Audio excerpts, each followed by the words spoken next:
talk to you a little bit more about Clifton's strengths and the information that you found out about yourself when you took the Clifton Strengths Finder last week. So you've had a little time to think about the Clifton strengths that you have identified as your top 5. I hope you've enjoyed doing that. I hope that you have spent time talking with friends and family. It seems to me that there's a new language on campus. I keep hearing people talk about my strength, and it thrills me because I think this tool can be so helpful for all of us to gain our full potential. I have posted my top 5 on my office door. Feel free to stop by. I'm in the library. And I've posted the top 5 and a definition of each. So if you want to know me better or know how I function, please do stop by, and I'd love to talk to you about that. I encourage you to post your top 5.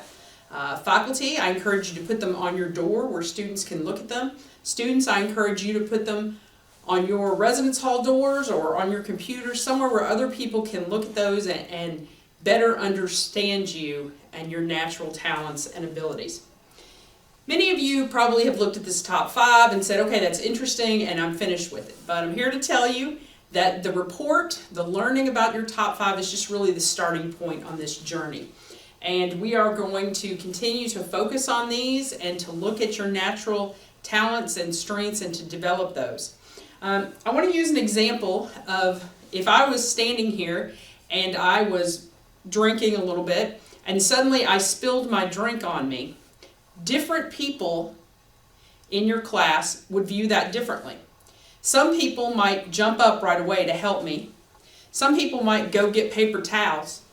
Someone else might just sit there and think, I just don't understand why she would suddenly dump that on herself.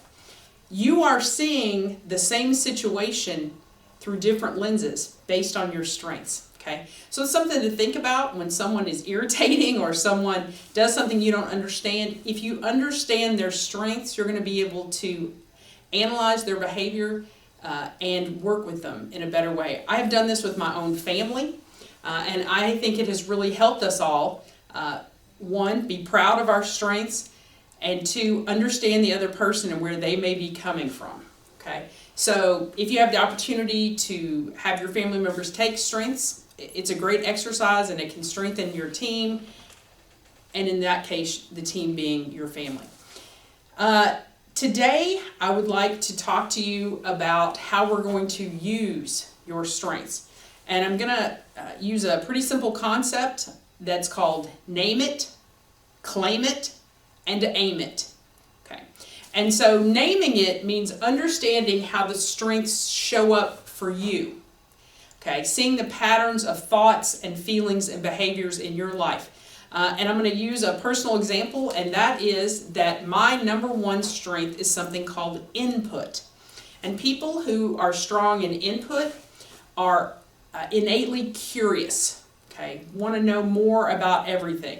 And ironically, my son is actually his number 1 is input as well. So that's kind of rare.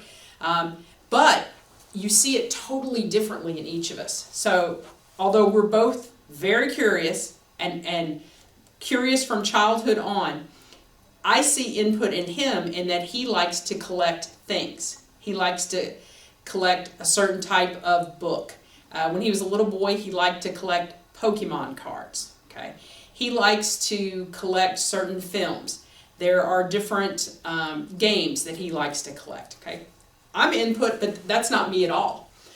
I like to collect books about what I teach, okay, and what my doctorate's in, leadership, so I have a ton of those books.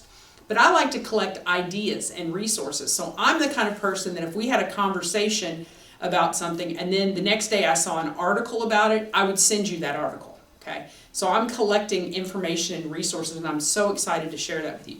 So that's a great example of how the same strength plays out in different ways for different people. So just because you have a strength that maybe your roommate or a family member has or somebody on your team, it does not mean you're bringing the same perception or activity to the team. And so that's something I think really exciting to think about, that these manifest themselves in different ways. And as you begin this journey, you really need to look at your 5 top strengths and start to see the patterns in your own life. And initially, I know when I took the instrument, I would see things all the time, and I would find myself thinking, that's my learner. That's my learner that wants to go to that movie that's the third in a trilogy, and I want to learn more about it. Okay, that's my responsibility. And so it's fun to do that, and it's fun if you have people who you are close to, who you know what their strengths are. It's fun to point them out to, I see you doing that, and that's this. Because again, all the strengths are positive. They're all good. And so to notice a strength in somebody else is a good thing.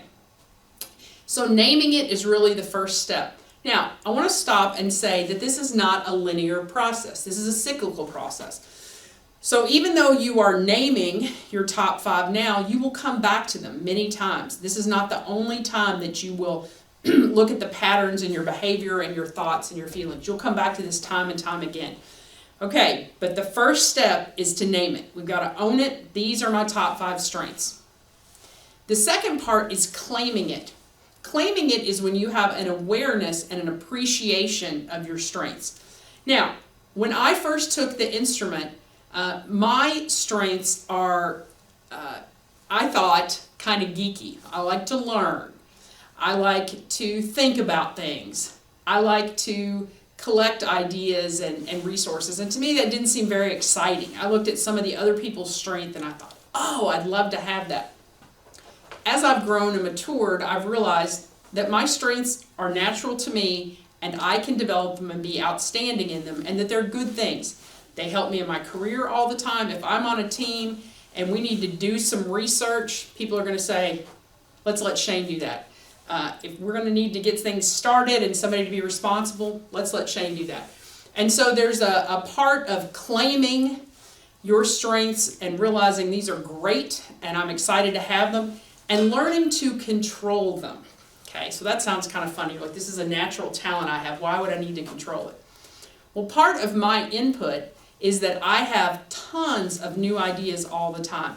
And so picture me in a group meeting and somebody in my group has a new idea.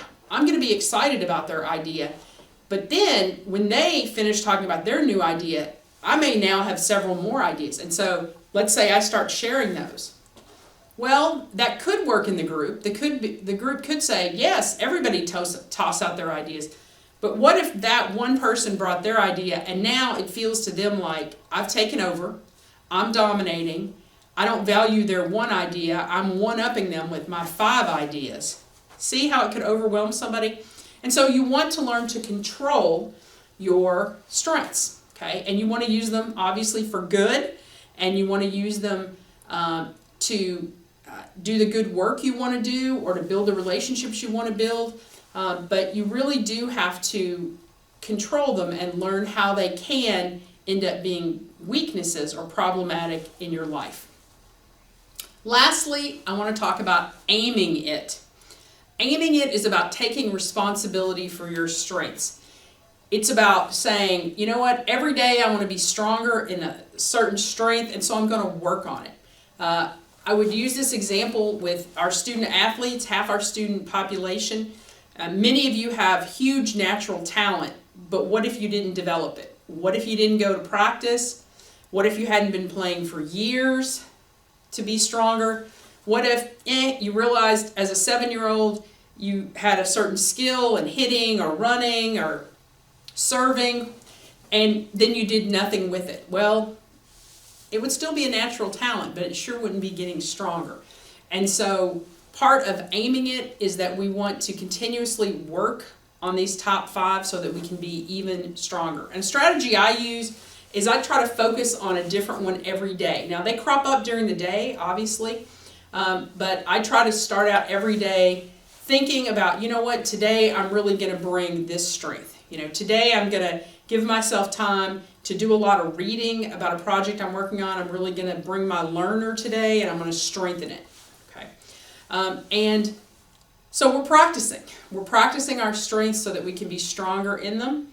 And I encourage you to take the time to look at your strengths on a regular basis, to post them somewhere where you will refer to them, and to share them with people, to put them in your signature in your email, perhaps. put it out on Instagram, share it on all sorts of platforms so that people can know you better and that you can, again, keep the focus on here are my strengths and let people know I am determined to be even stronger in these areas. Thanks for listening. I'll be back soon.